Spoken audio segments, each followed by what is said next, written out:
Sehingga nanti konsepnya penafsiran itu tidak perlu ditafsirkan lagi ART itu. Sudah tunjuk hidung, to the point gitu loh. Sehingga tidak ada kerancuan lagi. Kan kita ini kan kalau orang dewasa, orang itu otaknya jalan, oh ini ke masalah kebocorannya di sini, bocornya yang ditempel, bukan dirusak. Gitu loh.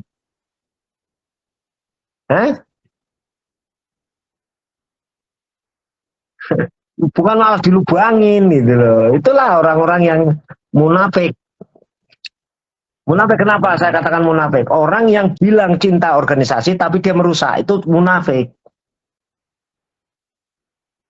Ya sama dengan rumah tangga. Kita cinta rumah tangga, kita harusnya menjaga anak istri kita. Tetapi kita merusak sendiri rumah tangga ketika ada masalah, bukan menyelesaikan rumah tangga kita, tapi merusak sendiri. Itu banyak karakter gitu.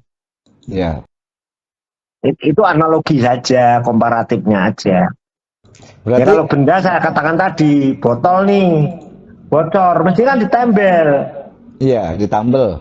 Bukan ya, malah dilubangi di mana-mana itu. Kalau karakter orang-orang yang emosi seperti itu nggak layak di organisasi, gitu loh. Masalahnya itu karakternya itu orang-orang yang keminter yang sesungguhnya itu orang-orang yang nggak paham tapi sok tahu gitu loh. Yang bahasa Arabnya itu rojulun layadri walayadri anau layadari, tapi dia sok tahu. Maka yang dikatakan Rasul namanya zahil mursad. Ya, dia nggak punya ilmu, nggak punya pengetahuan, tidak pernah mengamalkan ilmu, tapi sok tahu ilmu. Itu bahaya, merusak itu. Nah, Kang Bro, tapi kan di sana ternyata tidak terjadi, kalau tidak salah informasinya di RP3YD tidak terjadi perubahan. Akhirnya dibentuk tim ad hoc seperti kejadian di ya kalau 2000. Tidak terjadi perubahan itu malah betul, kalau terjadi perubahan anggaran dasar salah. Ya, tidak terjadi perubahan apa. Terus fungsinya apa RP3YD kemarin? Membentuk tim ad hoc 30 orang untuk sebagai tim ad hoc anggaran dasar dan anggaran rumah tangga. Jadi saya ingat kasus 2021 Kang Bro. Ingat nggak Kang Bro? Ya kalau hanya membentuk ad hoc gitu formel gitu. Ngapain pakai RP3YD? Kang Bro pernah jadi tim ad hoc waktu tahun 2021. Iya, tapi kan memang itu kan formel aja akhirnya. Hanya formel aja.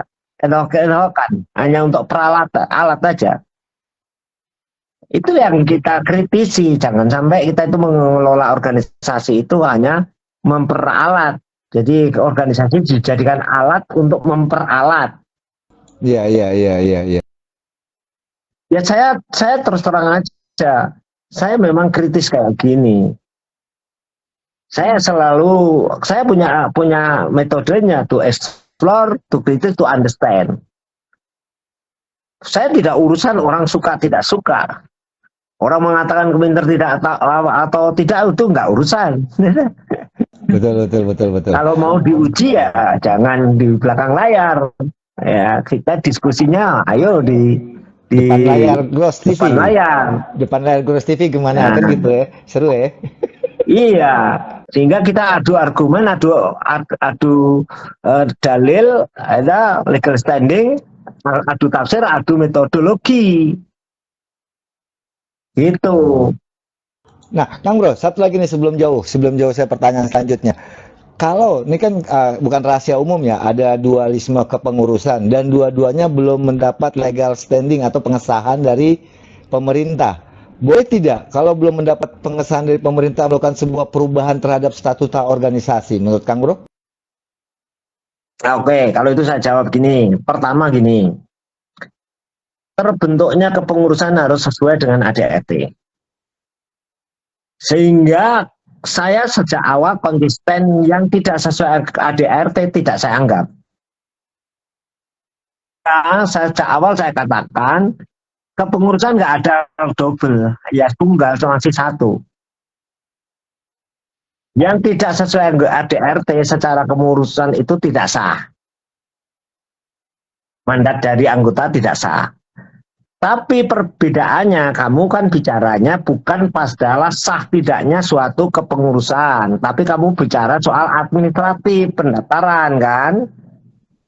Ya, ya, ya, ya. Ya, karena kamu tidak bisa membedakan antara sahnya suatu kepengurusan dengan sahnya administratif. Oke, siap. Berarti secara kepengurusan sah. Sahnya kepengurusan, siapapun yang melanggar ADRT, yang keluar dari ADRT itu tidak sah. Setuju, siap. Setuju. Saya selalu katakan gini, saya kasih contoh. Kemarin saya jadi ahli di Purwokerto ya. Itu begini. Ada hakim tanya kepada saya, Saudara ahli, kalau catatan-catatan di desa begini-gini, itu apakah bisa dikatakan itu sudah terjadi jual beli? Belum, mau bilang apa? Ada hakim, belum. Kalau perjanjian itu tidak didasarkan dengan suatu perjanjian tertulis, apakah itu bisa dikatakan suatu tidak? Saya bilang itu. Saya jelasin, Yang Mulia, dikatakan telah terjadi jual beli itu jika, karena ini hak atas tanah, maka harus sesuai pasal 37 ayat 1 dan ayat 2 PP 2497. Ditandatangani akta otentik itu di depan pejabat yang berwenang.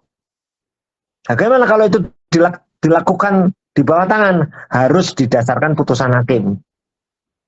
Karena kalau di bawah tangan kemudian diingkari, maka berlakunya 1872, dianggapnya palsu. Harus dibuktikan kepalsuannya di KUH Perdata. Tapi kalau itu diakui, maka berlaku 1875. Kekuatan di bawah tangan yang diakui oleh para pihak itu sama dengan kekuatan otentik. Tapi kalau untuk pengesahannya harus di muka hakim. Itu sesuai aturan gitu. Nah, kalau misalkan perjanjian tadi tidak pakai suatu perjanjian, itu tidak pakai perjanjian resmi, tidak ada di bawah tangan, tidak dipakai juga otentik, tidak, maka saya umpamakan pada majelis hakim, Yang Mulia, itu seperti kita naik kereta api.